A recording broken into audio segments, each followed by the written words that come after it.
Bismillahirrahmanirrahim.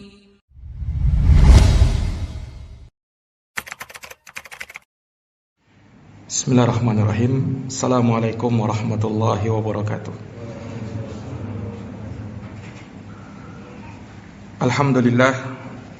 Alhamdulillahi rabbil alamin. Wabihi nasta'inu ala umurid dunya waddin. Asyhadu an la ilaha illallah wahdahu la syarikalah. Wa asyhadu anna Muhammadan abduhu wa rasuluh. Sallallahu alaihi wa ala alihi wa sahbihi wa man tabi'ahum bi ihsanin ila yaumiddin. Wa sallama tasliman katsira, amma ba'd. Allahumma la ilma lana illa ma 'allamtana innaka antal alimul hakim. Allahumma 'allimna ma yanfa'una wanfa'na bima 'allamtana wa zidna ilman ya karim. Kaum muslimin dan muslimat, hadirin wal hadirat, Bapak Ibu, saudara-saudari, jamaah salat maghrib yang dirahmati dan dimuliakan oleh Allah Subhanahu wa taala. Alhamdulillahi bi ni'matihi tatimmus shalihat. Segala puji hanya bagi Allah yang dengan nikmat-nikmatnya tertunai segala amal-amal kebajikan. Salawat dan salam semoga tercurah limpahkan kepada junjungan kita Nabi Agung, Nabi besar Muhammad sallallahu alaihi wasallam, kepada keluarga dan para sahabat serta orang-orang yang senantiasa meniti jalannya sampai hari kiamat. Ma'asyaral muslimin wal muslimat, hadirin wal hadirat, Bapak Ibu, saudara-saudari, jamaah Masjid Al-Husna yang semoga dirahmati dan dimuliakan oleh Allah. Pada malam hari yang berbahagia ini, dengan taufik dari Allah Subhanahu wa taala, kita dapat berkumpul kembali dalam masjid yang mulia ini untuk kita bertafakuh di dalam agama Allah. Semoga Allah Subhanahu wa taala senantiasa menurunkan rahmat dan keberkahannya kepada kita.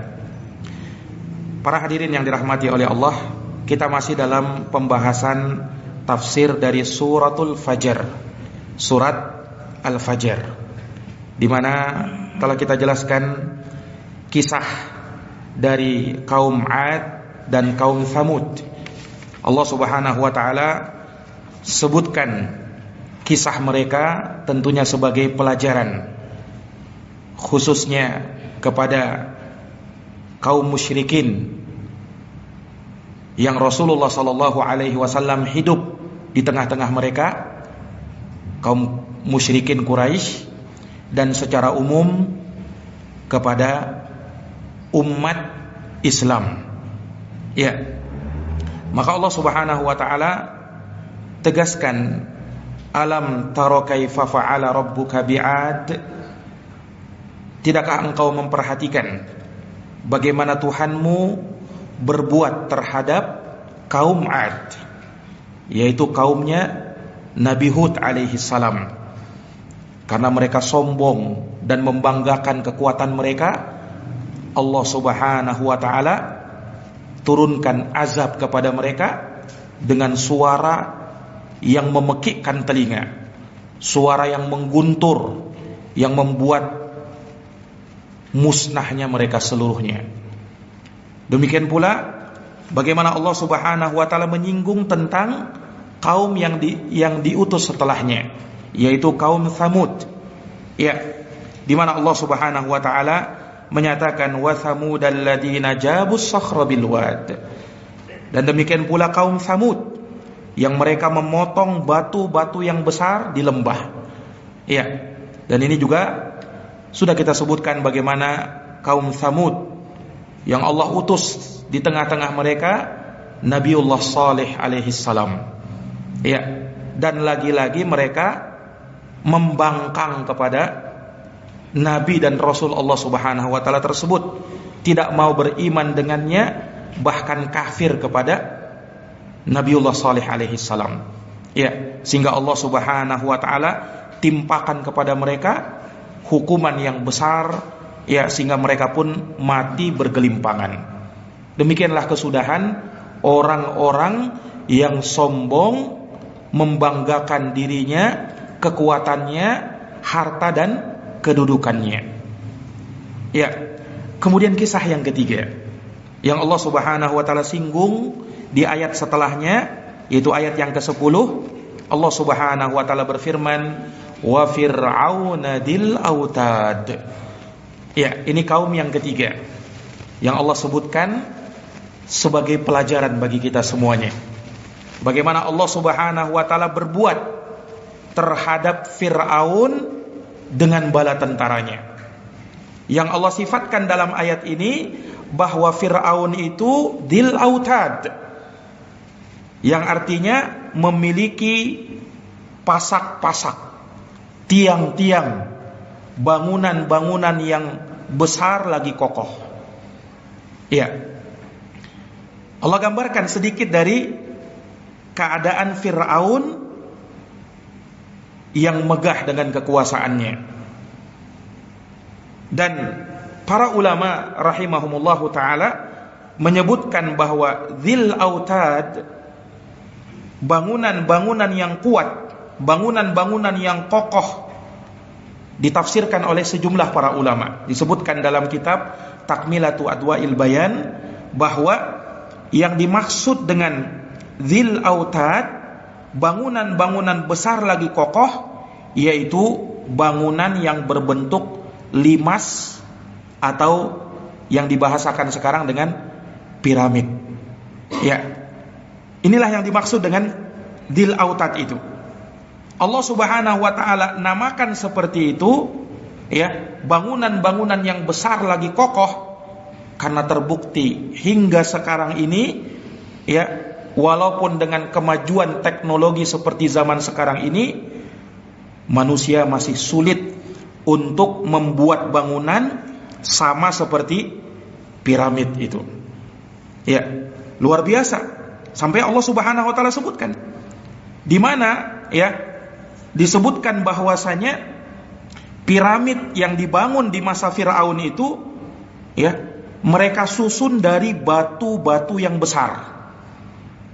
Dari batu-batu yang besar, yang satu batunya beratnya dari 20 sampai 30 ton. Itu yang disusun hingga setinggi 146 meter. Dan itu tersusun. Ya, subhanallah. Dan jumlah batunya itu sekitar 2,3 juta biji, 2,3 juta batu. Nah, itu dibuat oleh mereka. Dan ternyata kalau kita lihat piramid itu, ya, itu terletak bukan di pegunungan, ya kan, tetapi di daerah padang pasir. Terus mereka dapat dari mana batu-batu itu? Mereka ambil dari tempat yang jauh, Pak. Mereka ambil dari tempat yang jauh, dari pegunungan batu-batuan. Mereka ambil dari sana, lalu mereka pindahkan kemana? Ke padang pasir. Mereka bangun di situ. Ini tidak bisa dibayangkan, ya. Kira-kira mereka angkut pakai apa itu? Itu kan zaman dulu, tidak seperti zaman sekarang. Kalau zaman sekarang mungkin mudah saja mengangkut batu-batu yang besar itu.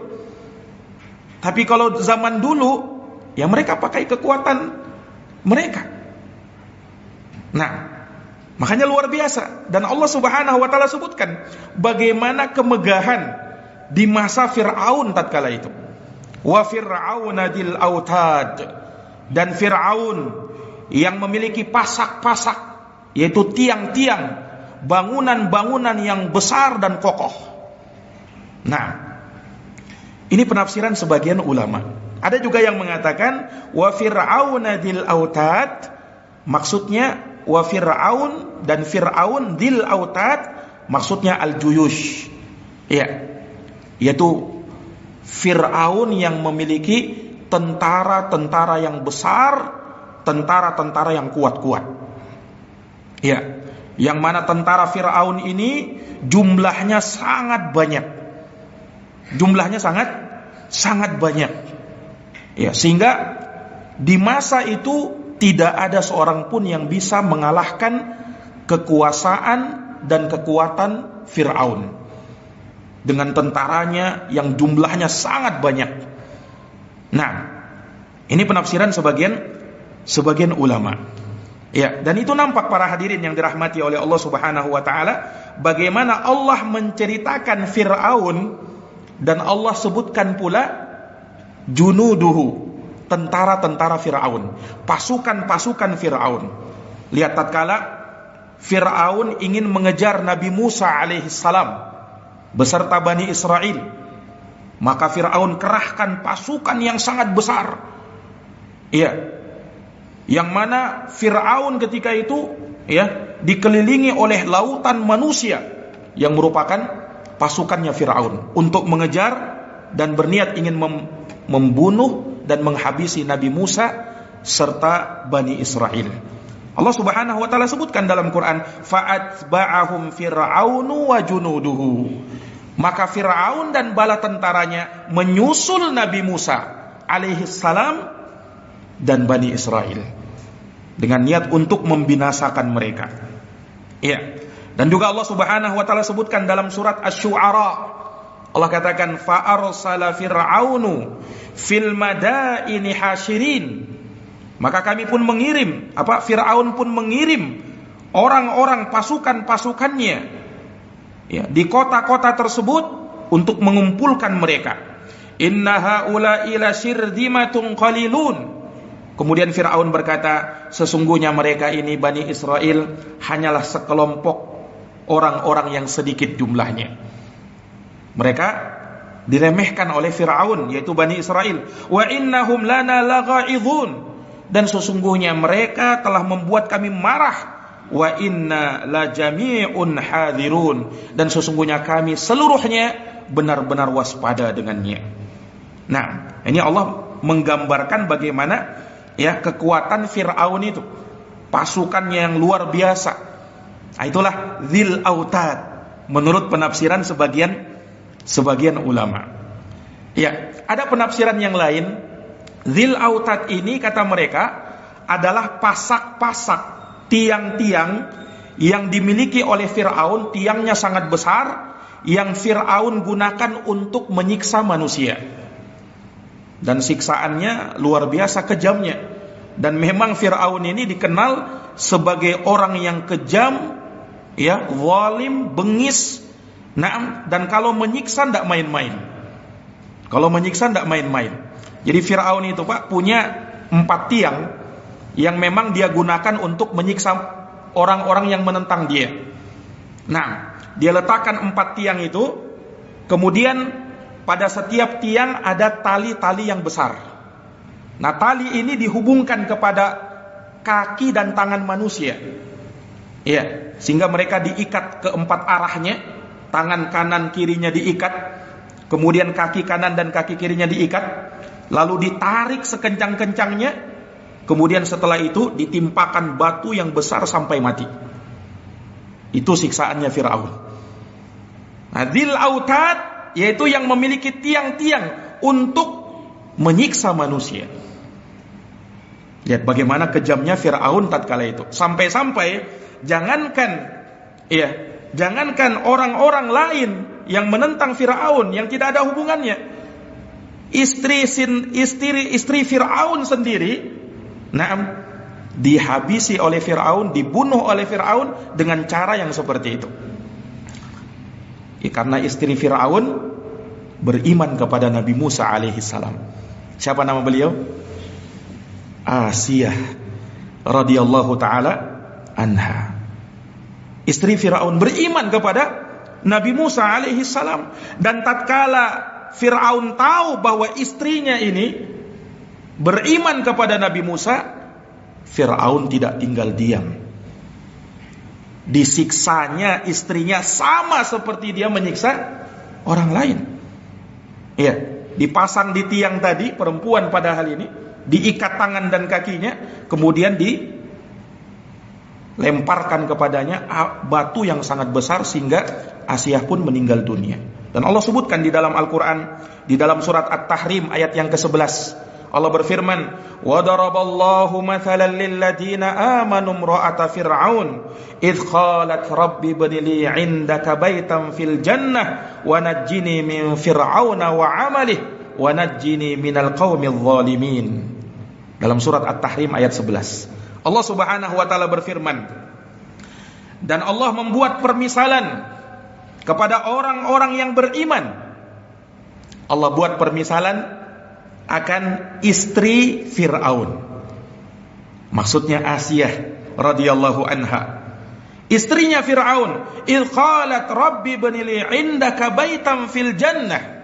Tatkala istri Fir'aun ini disiksa oleh Fir'aun sendiri, maka dia pun berdoa kepada Allah. Dia mengatakan, "Wahai Tuhanku, ibnili baitan fil jannah, bangunkan aku rumah di dalam surga. Wa najjini min Fir'aun, selamatkan aku dari Fir'aun ini. Wa amalihi, dan perbuatannya yang zalim. Wa najjini minal qaumidz zalimin, dan selamatkan aku dari kaum yang zalim ini." Itu doanya Asiyah kepada Allah Subhanahu wa ta'ala. Maka Allah bangunkan untuknya rumah di dalam surga. Ini para jamaah sekalian yang dirahmati dan dimuliakan oleh Allah Subhanahu wa ta'ala. Lihat bagaimana kebengisan Fir'aun itu. Nah, dan memang Fir'aun ini dikenal ya, seorang yang sangat zalim, yang sangat ingkar, bahkan berani menyatakan dirinya sebagai Tuhan. Berani mengatakan apa? Dirinya sebagai Tuhan. Fir'aun mengatakan, "Ana rabbukumul a'la," saya ini Tuhan kalian yang paling tinggi. Dalam kesempatan lain dia mengatakan, "Ma'alimtu lakum min ilahin ghairi," aku tidak tahu ada sesembahan bagi kalian kecuali diriku saja. Ya. Dan dia pandai untuk memprovokasi kaumnya supaya kaumnya itu percaya kepada dirinya. Lihat, tatkala dia ingin menghinakan Nabi Musa alaihi salam, apa kata Fir'aun? "Am ana khairun min hadzal ladzi huwa mahin wala yakadu yubin." Menurut kalian wahai kaumku, kata Fir'aun, mana yang lebih baik? Apakah saya ataukah orang yang hina ini? Dia tunjuk Nabi Musa alaihi salam. Nabi Musa digitukan oleh Fir'aun. Apakah saya yang lebih mulia atau dia ini? Yang hampir-hampir ucapannya tidak jelas.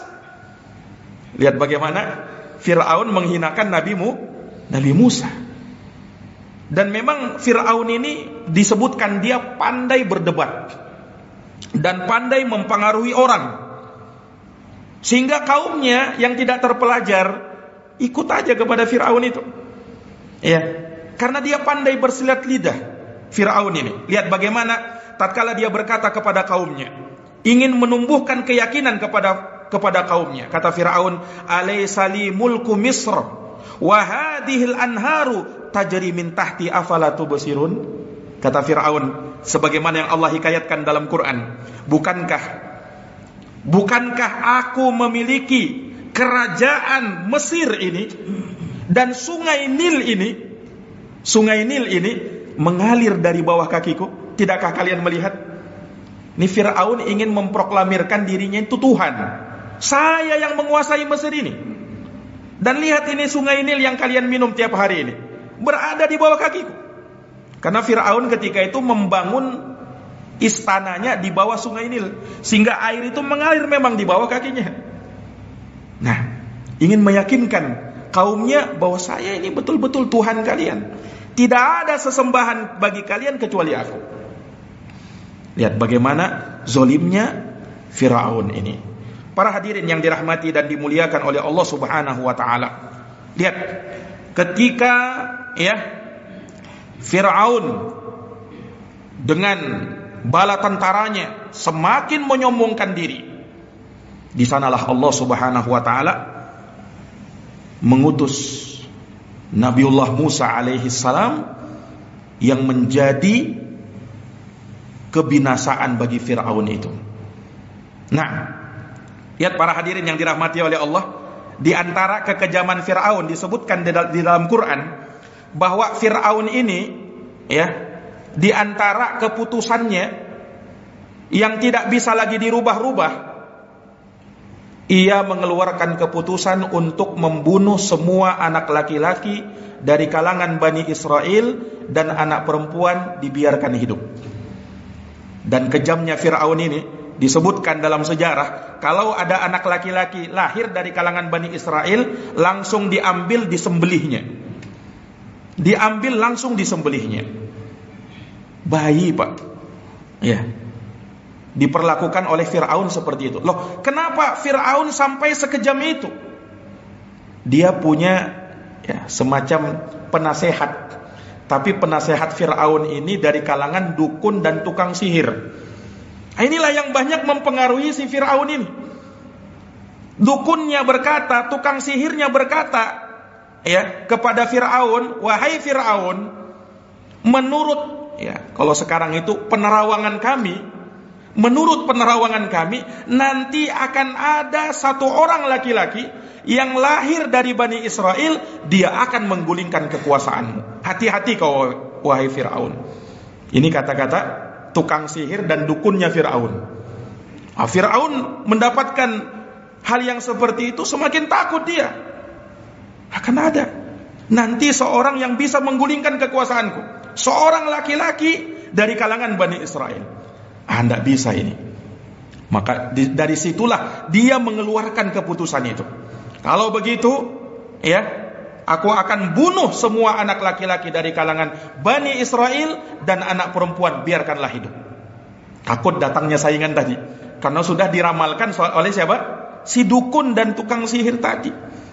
Keluarlah keputusan itu. Nah, dan Bani Israel tidak bisa apa-apa. Mereka pasrah dengan keadaan. Setiap anak laki-laki lahir harus dibunuh, anak perempuan dibiarkan hidup. Subhanallah. Ini para jamaah sekalian yang dirahmati dan dimuliakan oleh Allah Subhanahu wa taala. Di sini kita dapat pelajaran. Orang kalau sudah takut akan kekuasaannya akan diambil, kekuasaannya akan direbut oleh orang, dia akan melakukan apa saja untuk bisa mempertahankannya. Nah, dan orang kalau sudah cinta kepada keduniaan, seperti itu keadaannya. Sampai pun dalam perkara-perkara yang kecil, dia akan khawatirkan, jangan-jangan itu yang akan menghilangkan dunia saya. Ini para jamaah sekalian yang dirahmati dan dimuliakan oleh Allah. Nah, maka apa yang terjadi? Wa makaru wa makarallah wallahu khairul makirin. Mereka membuat makar, Allah pun merencanakan makar yang lain, dan Allah sebaik-baik pembuat makar. Subhanallah, Allah justru menyelamatkan Nabi Musa alaihi salam dari peristiwa pembunuhan itu, di mana Allah Subhanahu wa taala ilhamkan kepada ibu Nabi Musa untuk mengalirkannya ke sungai supaya selamat. Karena ketika lahir anak laki-laki, Allah ilhamkan kepada ibu Nabi Musa untuk mengalirkannya ke air. Maka dialirkanlah ke air. Dalam keadaan ibu Nabi Musa alaihissalam khawatir ketika itu, jangan sampai didapati oleh Fir'aun beserta bala tentaranya. Maka ada seorang yang mengikuti bayi tersebut yang sedang dialirkan ke sungai. Nah, untuk memastikan jangan sampai diambil oleh Fir'aun. Ternyata tidak disangka dan tidak diduga, justru kedapatan oleh Fir'aun dengan bala tentaranya. Namun kemudian istri Fir'aun itu, yaitu yang bernama Asiyah tadi, senang kepada anak ini, senang kepada bayi Musa tatkala itu, dan ingin mengambil dan memeliharanya. Dia minta izin, bermohon kepada Fir'aun untuk satu ini saja diberikan. Siapa tahu dia akan menjadi anak kita dan luar biasa nantinya baktinya kepada kita. Harapannya begitu. Fir'aun pun berpikir, betul juga, kalau satu kan mungkin tidak masalah. Nah, satu ini saja, yang lainnya kan tetap saya bunuh. Maka Fir'aun mengabulkan permintaan istrinya. Subhanallah. Ternyata bayi itulah yang menjadi kebinasaan Fir'aun. Nah, maka subhanallah, Nabi Musa alaihissalam tumbuh besar justru di mana? Di dalam istana Fir'aun. Nabi Musa itu, karena dijadikan anak angkat oleh Fir'aun. Ini para jamaah sekalian yang dirahmati dan dimuliakan oleh Allah. Allah Subhanahu wa taala selamatkan Nabi Musa. Nah, di sini kita bisa mengambil pelajaran, para hadirin yang dirahmati oleh Allah, bahwa seorang biar bagaimanapun ingin menang di atas kebatilan, Biar bagaimanapun orang ingin menutupi yang namanya kebenaran, kebenaran pasti akan bersinar dan akan nampak. Sebagaimana Allah Subhanahu wa taala menyelamatkan Nabi Musa alaihissalam dari pembunuhan itu. Maka tumbuh besarlah Nabi Musa alaihissalam di istana megah Fir'aun, dalam keadaan dia tidak tahu bahwasanya itulah yang akan membinasakan kekuasaannya, akan menghancurkan kekuasaannya. Para jamaah sekalian yang dirahmati dan dimuliakan oleh Allah Subhanahu wa taala, maka tatkala Nabi Musa alaihissalam tumbuh dewasa, Allah Subhanahu wa taala berikan kemuliaan kepada beliau dan Allah angkat beliau menjadi nabi dan rasul Allah Subhanahu wa taala. Di sanalah Nabi Musa alaihissalam mulai menampakkan permusuhannya dengan Fir'aun. Tapi subhanallah, Allah Subhanahu wa taala perintahkan kepada Nabi Musa untuk mendakwahi Fir'aun yang kejam itu dengan lemah lembut. Dengan lemah lembut, subhanallah. Dan Allah Subhanahu wa taala kuatkan Nabi Musa dengan dihadirkannya saudara Nabi Musa sendiri, yaitu Nabi Harun alaihissalam, untuk menguatkan dakwahannya Nabi Musa. Maka diutuslah Nabi Musa dan Nabi Harun ke hadapan Fir'aun. Allah berfirman kepada mereka, idhaba ila fir'auna innahu tagha faqula lahu qawlan layyina la'allahu yatadakkaru aw yakhsha. Wahai Musa dan Harun, pergilah kalian kepada Fir'aun, sesungguhnya dia melampaui batas. Perhatikan, wa qula lahu qawlan layyina. Ucapkanlah kepada Fir'aun ucapan yang lemah lembut. La'allahu yatadakkaru aw yakhsha. Barangkali Fir'aun ini mau ingat atau takut kepada Allah. Jadi Allah masih mengharapkan, mudah-mudahan Fir'aun itu bisa sadar. Walaupun Allah Maha tahu Fir'aun tidak akan bakalan sadar. Tapi subhanallah, hikmah berlaku.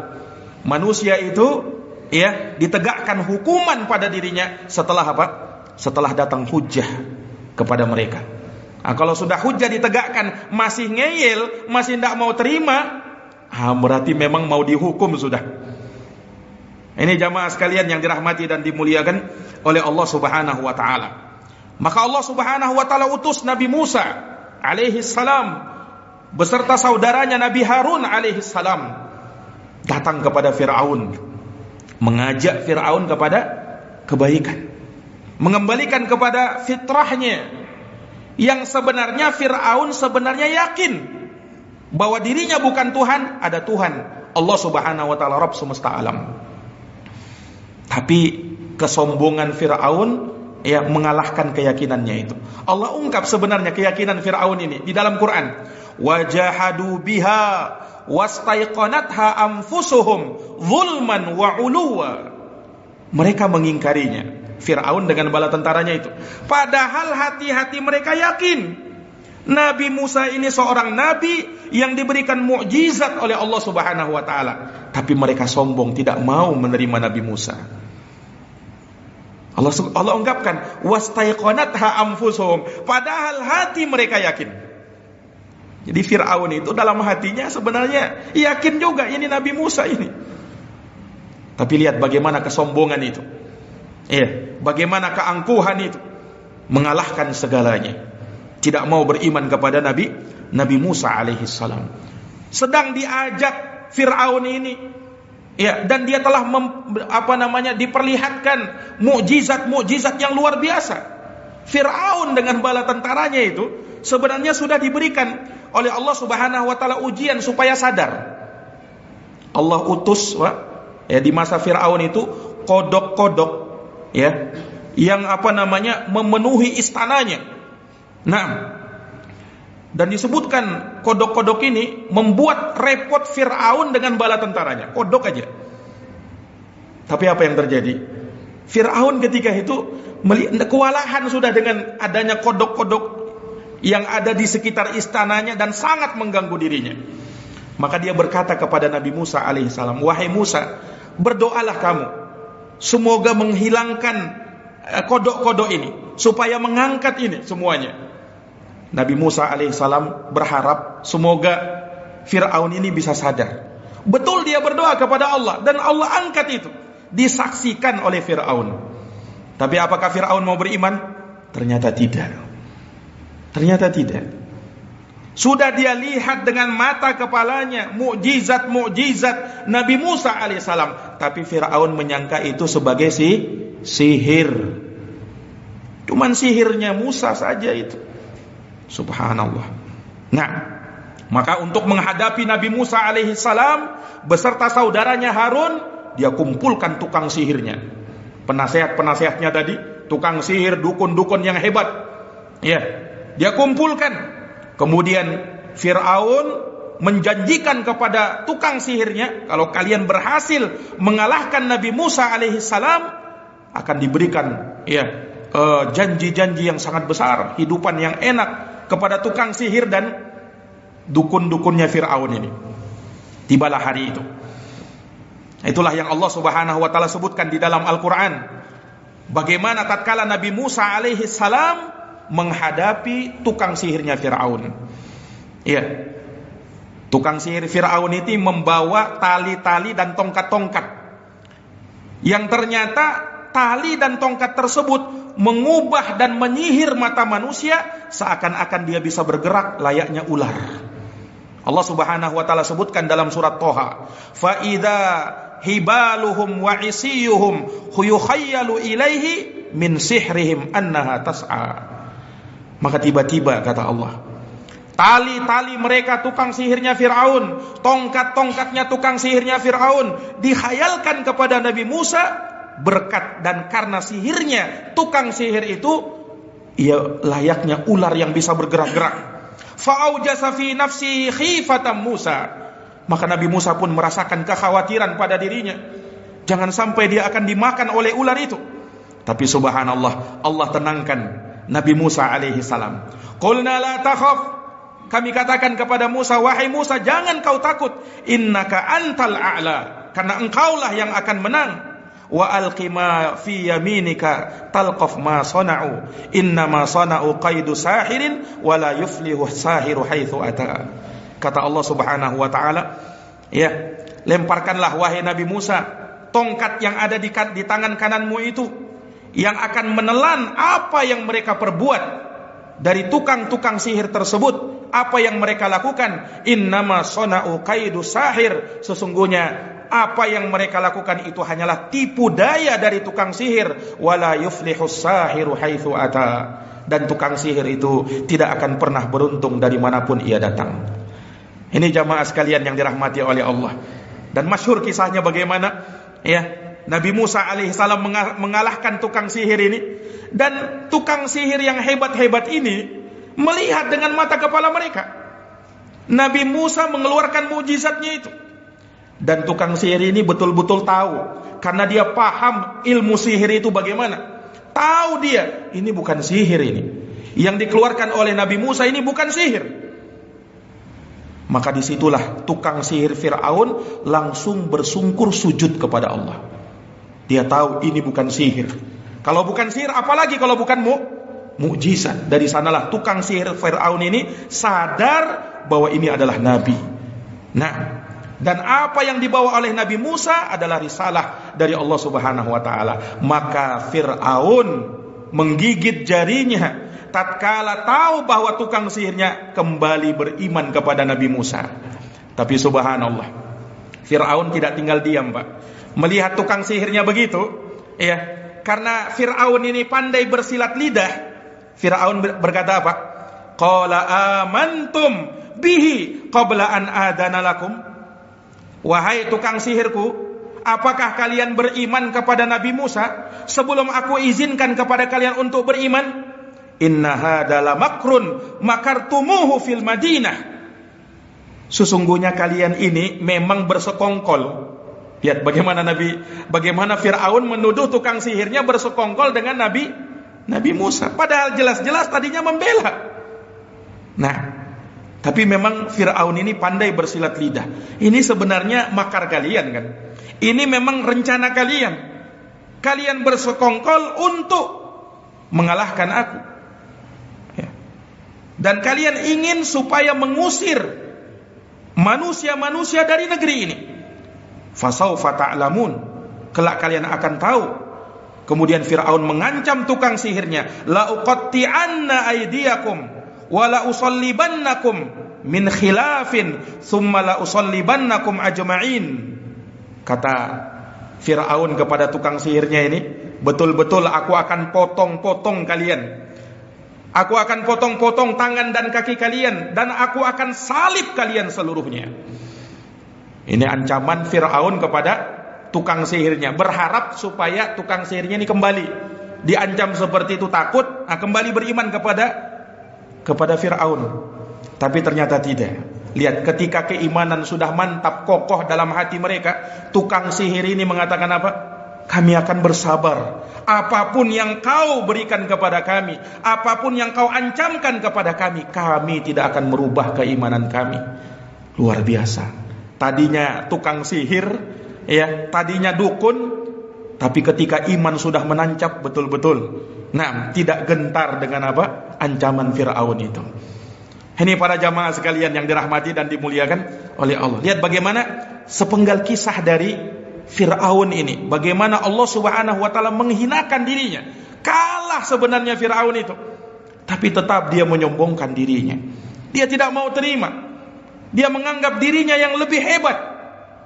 Dia tetap merasa bahwasanya dirinya adalah Tuhan. Ini memang betul-betul Fir'aun tidak mau beriman. Sudah diajak lemah lembut oleh Nabi Musa dan Nabi Harun, diperlihatkan lagi mukjizat. Memang Pak, kalau orang sudah dicap hatinya tidak beriman, sulit mau menerima hidayah itu. Apapun dibacakan kepada dirinya, apapun diperlihatkan kepada dirinya. Lihat kaum-kaum sebelumnya, kaum Ad, kaum Tsamud, yang Allah perlihatkan mukjizat Nabi Saleh alaihissalam, onta bisa keluar dari batu. Mereka saksikan dengan mata kepala mereka. Apakah mereka mau beriman? Tidak. Mereka tidak mau beriman. Padahal sudah dengan mata kepala ini. Nah, Allahu Akbar. Nah, apalagi cuman dibaca-bacakan ayat-ayat atau ucapan Nabi dan Rasul, ya mungkin mereka terima. Mukjizat saja yang luar biasa nampak, mereka tidak mau terima. Itulah orang yang sudah Allah tanamkan ke dalam hatinya kesesatan, sulit menerima hidayah. Makanya Allah berfirman apa? May yahdihillahu fala mudhillalah wa may yudlil fala hadiyalah. Barang siapa yang diberi hidayah oleh Allah, tidak ada yang mampu bisa menyesatkannya. Dan barang siapa yang disesatkan oleh Allah, tidak ada yang mampu bisa memberi hidayah kepadanya. Hidayah itu di tangan Allah Subhanahu wa ta'ala. Para jamaah sekalian yang dirahmati dan dimuliakan oleh Allah, akhir dari kisahnya Nabi Musa dengan Fir'aun, ya, ketika sudah Nabi Musa melihat Fir'aun ini sudah tidak ada harapan lagi, sudah semua hujah datang kepada dia, dia tolak, dia tidak mau terima. Kalau begitu Fir'aun, Nabi Musa memilih mundur. Nabi Musa memilih mundur, membawa Bani Israel keluar dari kota Fir'aun. Tidak mau lagi sudah berurusan dengan Fir'aun ini.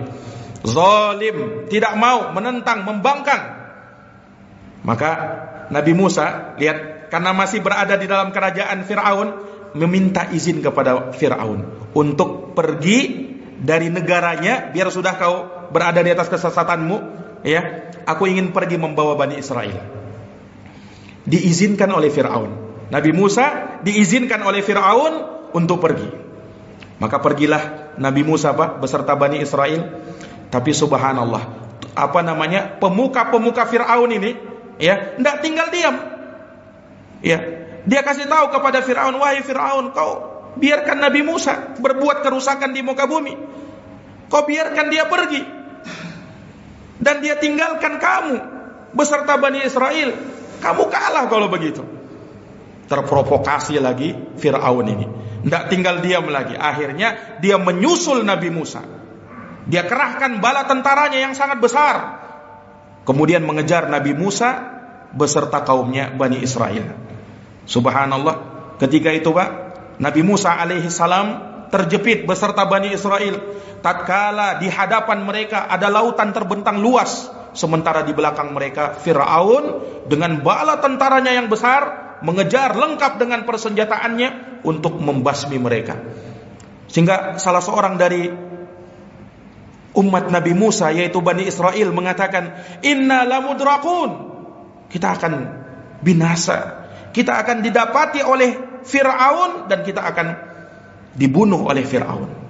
Nabi Musa ketika itu menenangkan Bani Israel dengan mengatakan, inna ma'iya rabbi sayahdin. Tidak, sekali-kali tidak.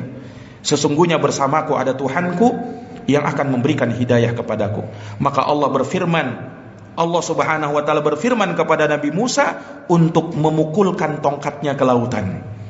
Inilah peristiwa besar, peristiwa yang sangat masyhur, yang terkenal itu terjadi dalam sejarah dengan mukjizat tongkatnya Nabi Musa alaihi salam. Maka terbelahlah lautan, sehingga bisa menjadi tempat lewat manusia. Dan terbelahnya lautan ini ajaibnya, luar biasanya, terbelah menjadi gunung-gunung yang sangat besar, sehingga bisa menjadi lewat jalan 7 jalan. Masing-masing jalan dilalui oleh sukunya masing-masing. Ada 7 suku, maka lewatlah mereka semuanya karena besar. Nah, Nabi Musa alaihi salam sampai ke ujungnya. Fir'aun melihat itu, pertama ragu-ragu. Fir'aun dengan bala tentaranya melihat menyaksikan dengan mata kepala mereka. Nabi Musa memukulkan tongkatnya, kemudian terbelah itu lautan. Fir'aun melihat itu, takut-takut juga dia. Ini saya lewati ini lautan atau tidak ini? Lagi-lagi Fir'aun diprovokasi oleh kaumnya. Hayo Fir'aun, kejar dia. Lihat, ketika kamu mau lewat, lautan tetap belum tertutup. Jadi ketika Fir'aun ini lewat, Pak, lautannya belum langsung tertutup. Fir'aun menyangka ketika itu, beranggapan, lihat, lautan saja ketika saya lewat dia tidak tertutup. Karena dia menyangka jangan-jangan kalau saya lewat ini tertutup sudah langsung. Ternyata Allah buat rencana lain. Biar dia tertipu dulu. Ketika dia lewat, lautan itu seakan-akan menyingkir dari Fir'aun. Betul-betul dibukakan jalannya. Dan Fir'aun menyangka, lihat lautan ini, dia menyingkirkan dengan saya, menunjukkan bahwa dia takut dengan saya. Kalau begitu tidak masalah, kita lewati lautan ini. Dia lewat lautan itu, pas sudah di tengah-tengah, disitulah Allah Subhanahu wa ta'ala tutup itu lautan, menenggelamkan Fir'aun dengan bala tentaranya. Habis mereka semuanya, tertenggelam di laut merah. Ini jamaah sekalian yang dirahmati dan dimuliakan oleh Allah. Dan subhanallah, karena Fir'aun ini sebenarnya yakin dalam hatinya, ketika dia mau tenggelam, Pak, Fir'aun sempat mengatakan kalimat keimanan. Amantu bima amanat bihi Banu Israel. Aku beriman seperti berimannya Bani Israel kepada Allah Rabbul Alamin. Fir'aun sempat ngucapin itu, tetapi nyawanya sudah sampai tenggorokan. Nah, kalau tobat nyawa sudah sampai tenggorokan, tidak diterima oleh Allah. Innallaha yaqbalu taubata abdin ma lam yughargir. Allah menerima taubat seorang hamba selama nyawanya belum sampai ke tenggorokan. Fir'aun tidak diterima taubatnya. Kenapa? Nyawa sudah mau dekat baru dia taubat. Al-ana wa qad asaita, kata Allah. Baru sekarang Fir'aun kau mau taubat, padahal sebelumnya kamu bermaksiat kepada Allah. Ini jamaah sekalian yang dirahmati dan dimuliakan oleh Allah Subhanahu wa ta'ala. Maka demikian sepenggal kisah dari bagaimana Fir'aun Allah Subhanahu wa ta'ala binasakan beserta bala tentaranya, orang-orang yang bersamanya yang menyombongkan diri dengan kekuasaan dan kekuatannya, berakhir dengan akhir yang tragis. Allah Subhanahu wa ta'ala binasakan mereka dan Allah tidak sisakan mereka melainkan kehinaan, wal'iyadzubillah. Demikian jamaah sekalian yang dirahmati oleh Allah, semoga ini bisa memberi pelajaran bagi kita semuanya, dan semoga Allah Subhanahu wa ta'ala senantiasa memberikan manfaat kepada apa yang kita dengar dan apa yang kita pahami. Innahu waliyudzalika wal qadir alaih. Kita akhiri dengan doa kafaratul majlis. Subhanakallahumma wa bihamdika asyhadu an la ilaha illa anta astaghfiruka wa atubu ilaik. Walhamdulillahi rabbil alamin. Wassalamu alaikum warahmatullahi wabarakatuh.